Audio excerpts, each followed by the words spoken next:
आज के एपिसोड में आप सभी लोग देखेंगे कि श्री कृष्ण कह रहे होते शनिदेव से कि आपका जो भी न्याय हो मैं उसे खुशी खुशी स्वीकार करूंगा।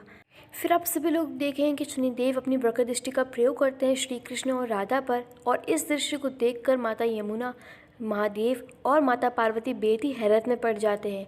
और जैसे ही शनिदेव वक्र दृष्टि डाल देते हैं राधा और कृष्ण पर, वैसे ही श्री कृष्ण और राधा दोनों की वेशभूषा बदल जाती है, जिसे देखकर सभी लोग बेहद हैरत में पड़ जाते हैं। राधा कृष्ण की वेशभूषा के बदलने के साथ साथ वातावरण भी पूरी तरीके से बदल जाता है, जिसे देखकर शनिदेव को कुछ भी समझ में नहीं आ रहा होता है और वो श्री कृष्ण से पूछ रहे होते कि मैंने तो आप पर वक्र दृष्टि डाली, किंतु ये सब कुछ क्या हो रहा है। तभी राधा कह रही होती कि आपके दृष्टि के पड़ने के पश्चात भी अंधकार पर उजाले ने विजय पाई है।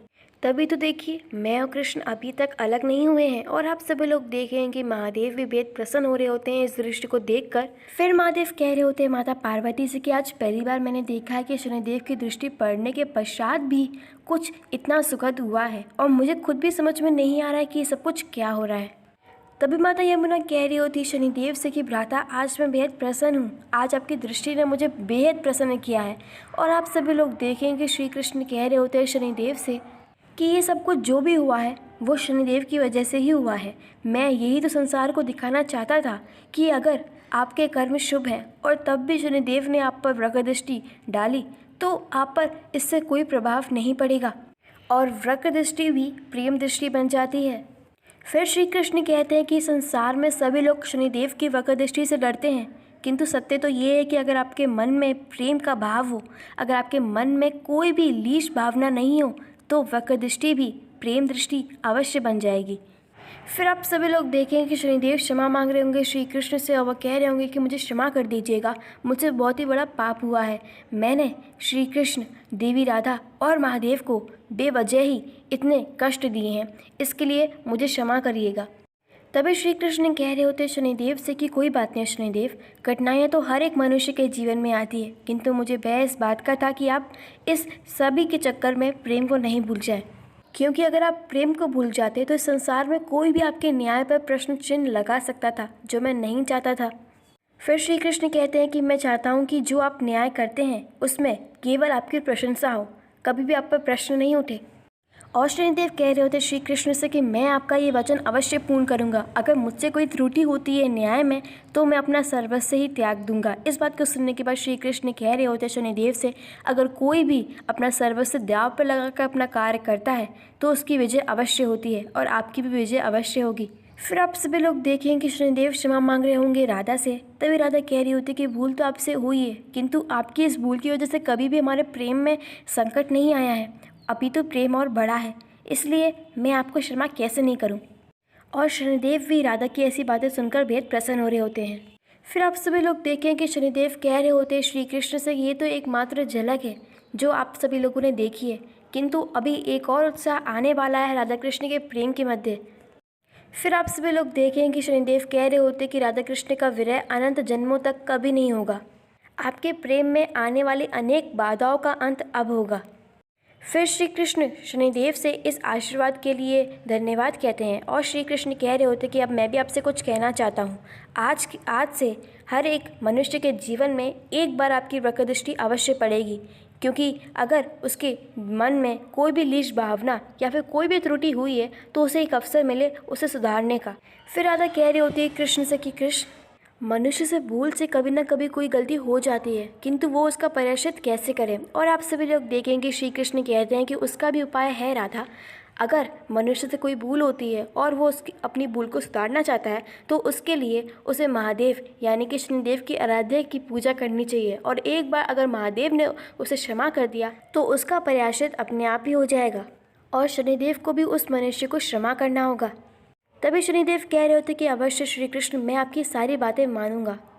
फिर आप सभी लोग देखें कि महादेव कह रहे होते हैं माता पार्वती से कि देखा गौरी, श्री कृष्ण इतने बोले हैं, अंत में सारा श्रेय मुझे दे दिया। इस बात को सुनने के बाद माता पार्वती कह रही होती कि इसे महाशिवरात्रि के दिन श्री कृष्ण का भेंट समझिए। और आप सभी लोग देखेंगे कि महादेव और माता पार्वती बेहद प्रसन्न हो रहे होते हैं, और आप सभी लोग देखें कि वहाँ पर आ जाते बलराम दाऊ, और बलराम दाऊ इस दृश्य को देखकर बेहद प्रसन्न हो रहे होते हैं। फिर बलराम दाऊ कह रहे होते हैं कृष्ण और राधा से कि जब सब कुछ सही हो गया है तो चलो महादेव और माता पार्वती की पूजा करने के लिए चलते हैं।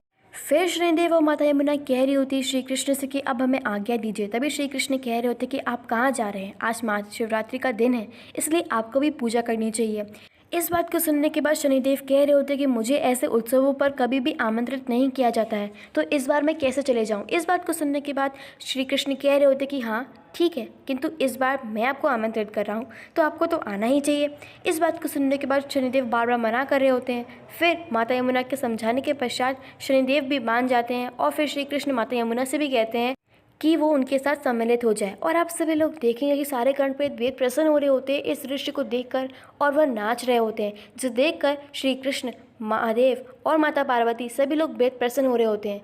फिर महादेव थोड़े से रुष्ट से हो जाते हैं। माता पार्वती के पूछने के बाद महादेव कह रहे होते कि मैं चाहता हूँ कि आज के दिन देवी राधा और श्री कृष्ण दोनों की पूजा हो।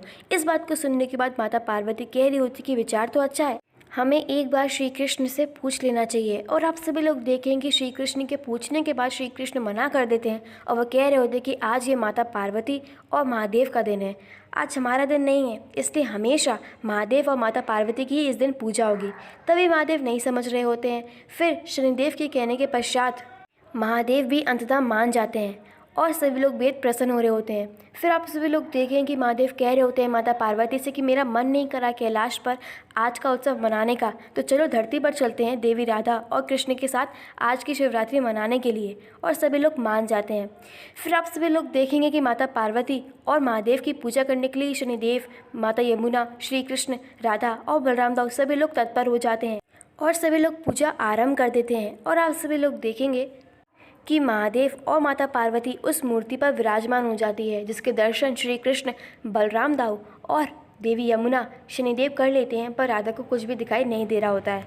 फिर वहाँ पर सभी गणप्रेत भी आ जाते हैं, जिसे देखकर सभी लोग बेहद प्रसन्न हो रहे होते हैं। फिर श्री कृष्ण सबको सूचित करते हैं कि आज प्रेम की पूजा होगी और महादेव और माता पार्वती की पूजा होगी और आप सभी लोग पूजा करेंगे। और सभी एक एक बार महादेव और माता पार्वती की आरती कर रहे होते हैं। वहीं शाम सोच रहा होता है कि सब कुछ उल्टा हो गया, मैं चाहता था कि मैं श्री कृष्ण की वक्रदृष्टि का दृश्य देख सकूं और शनिदेव ने मुझ पर ही वक्रदृष्टि डालने का संकल्प ले लिया है, मुझे बहुत भय लग रहा है। और आप सभी लोग देखें कि श्री कृष्ण के सामने ही शनिदेव कह रहे होते कि अब मुझे सबके कर्मों का फल देना ही होगा और सबसे पहले मुझे शाम से ही प्रारंभ करना होगा। और आप सभी लोग देखेंगे कि शनिदेव वक्रदृष्टि डाल देते हैं शाम पर, जिसकी वजह से शाम को अपने प्रियजन, अपनी परछाई से भी डरने लग जाता है और जामवंती और लक्ष्मणा को वो भूत समझ बैठा है होता है और वो उनसे भयभीत हो रहा होता है। वहीं दूसरी तरफ जामवंती और लक्ष्मणा को कुछ भी समझ में नहीं आ रहा होता है कि ये सब कुछ क्या हो रहा है, शाम के साथ ये सब कुछ क्या हो रहा है।